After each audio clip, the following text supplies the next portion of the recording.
Dream heaven park picnic spot and resort. গাজীপুরে Mouchak union কলাবাদা গ্রামে অবস্থিত এই পার্কটি। মাত্র ১০০ টাকা প্রবেশ মূল্য দিয়ে ঘুরে আসতে পারেন এই পার্কটিতে। খুব অল্প সময়ে ঘুরে আসতে পারবেন এখান থেকে। কিভাবে যাবেন এই পার্কটিতে এবং যেতে কত টাকা খরচ হতে পারে এবং কি কি রয়েছে এই পার্কটিতে তা নিয়ে আজকের এই ভিডিওটি। আসসালামু আলাইকুম, আমি সুজানা ডে উইথ সুজানসে আপনাদের স্বাগতম। ড্রিম হেভেন পার্কে যাওয়ার জন্য আপনারা সর্বপ্রথম গাজীপুর চৌরাস্তায় আসতে পারেন অথবা গাজীপুরের কাশিমপুরে আসতে পারেন। আমি মিরপুর ১ থেকে গিয়েছিলাম। আপনারা যদি মিরপুর ১ থেকে যেতে চান সেক্ষেত্রে বসুমতী অথবা কিরণমালা বাসে করে চৌরাস্তায় চলে যেতে পারেন। বসুমতী বাসে করে গেলে আপনারা চৌরাস্তায় যেতে পারবেন এবং কিরণমালা বাসে করে গেলে সরাসরি কাশিমপুর চলে যেতে পারেন। সেক্ষেত্রে আপনাদের ভাড়া পড়বে জনপ্রতি ৬০ থেকে ৭০ টাকার মতো। এরপর চৌরাস্তা থেকে চলে যেতে হবে মৌচাক।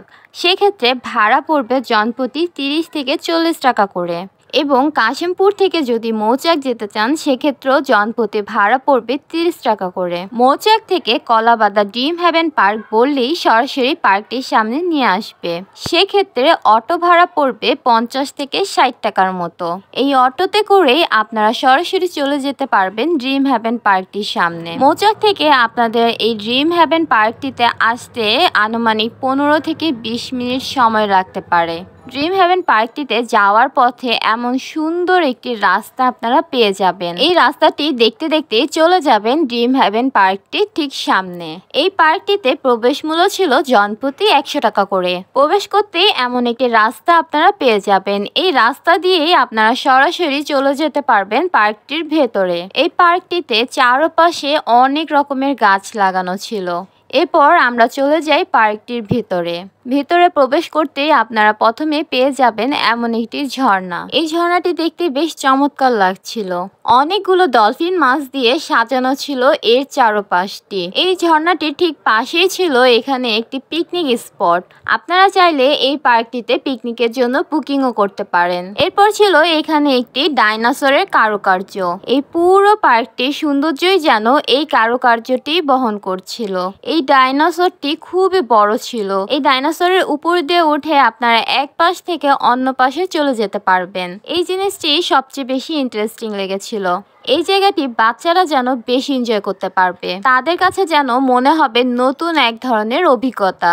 এরপর আমি আস্তে আস্তে চলে যাচ্ছি এই ডাইনোসরের সিঁড়ি দিয়ে উপরের দিকে। এর উপরে তেমন কিছুই ছিল না, কিন্তু এখান থেকে এই পুরো পার্কটি আপনারা খুব সুন্দরভাবে দেখতে পারবেন। উপরে ওঠার পর এই ক্যান্টিনটি আমার সর্বপ্রথম চোখে পড়ে। চলুন দেখে নেওয়া যাক এই পুরো পার্কটি উপর থেকে দেখতে কেমন দেখা যায়। পুরো পার্কটি বিভিন্ন রাইডস এর মাধ্যমে দেখেন কি সুন্দরভাবে সাজিয়ে তুলেছে তারা। এখানে প্রায় অনেক রকমের রাইডস আপনারা পেয়ে যাবেন। অতঃপর আমি তাদের আরেক পাশ দিয়ে নিচের দিকে নামছিলাম। এই পাশটি দিয়ে আপনারা ক্যান্টিনের সাইডে চলে যেতে পারবেন। আমার কাছে যেহেতু তাদের ক্যান্টিনটি খুবই ইন্টারেস্টিং লেগেছিল তাই আমি সর্বপ্রথম তাদের ক্যান্টিনের সাইডেই চলে যাচ্ছিলাম।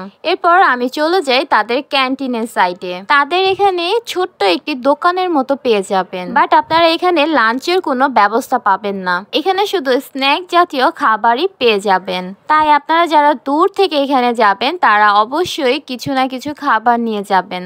এই ক্যান্টিনটিতে তারা উপরে বসার জন্য ব্যবস্থা করেছিল। মূলত এই উপরে বসার জায়গাটি খুবই আকর্ষণীয় লাগছিল।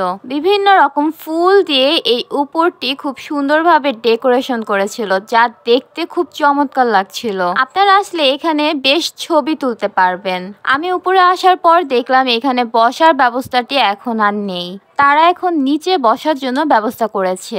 এই পার্কটিতে আপনারা বিভিন্ন ধরনের রাইডসও পেয়ে যাবেন। ছোট এবং বড় উভয়ের জন্য এখানে বিভিন্ন রকমের রাইডস আপনারা পেয়ে যাবেন। এখানে প্রতি রাইডস এর টিকিট মূল্য ছিল ৫০ টাকা করে। এই পার্কটি ইন্টারেস্টিং ব্যাপার হলো এই কারুকার্যগুলোই। এই পার্কটি জায়গায় জায়গায় খুবই সুন্দর সুন্দর চমৎকার চমৎকার কারুকার্যের ব্যবস্থা করেছে তারা। তাই আপনারা যারা ছবি তুলতে পছন্দ করেন তারা এখানে খুব সুন্দর সুন্দর ছবি তুলতে পারবেন। এই পুরো পার্কটি ঘুরে আপনাদের খুবই ভালো লাগবে। বাট এই পার্কটি খুবই ছোট ছিল, সেই তুলনায় তারা প্রবেশ মূল্য একটু বেশি রাখছিল। এরপর চলে যাই তাদের আরেক পাশে। এই পাশটিও তারা একটি ঝর্ণার ব্যবস্থা করে রেখেছে, যদিও এই ঝর্ণাটি এখন বন্ধ আছে। এই ঝর্ণার পানিতে দেখে আমার কাছে মনে হলো এই ঝর্ণাটি বেশ অনেক দিন ধরেই বন্ধ আছে। এরপর আমি চলে যাই তাদের আরেক সাইডে। এখানে এই কারুকার্যটি দূরে থেকে খুবই রিয়েল লাগছিল। সব মিলিয়ে বলবো ছোটর মধ্যে এই পার্কটি খুব চমৎকার ভাবেই তৈরি করা হয়েছে। কিন্তু এই পার্কটি যেহেতু ছোট, সেই হিসেবে প্রবেশ মূল্য 100 টাকা একটু বেশি রাখছিল। তাছাড়া বিনোদন এবং নতুন ধরনের একটি অভিজ্ঞতার জন্য বলবো আপনারা একদিনের জন্য এই পার্কটি ঘুরে আসতে পারেন। আমার আজকের ভিডিওটি এই পর্যন্তই। ভালো লাগলে অবশ্যই লাইক, কমেন্ট এবং শেয়ার করতে ভুলবেন না। আল্লাহ হাফেজ।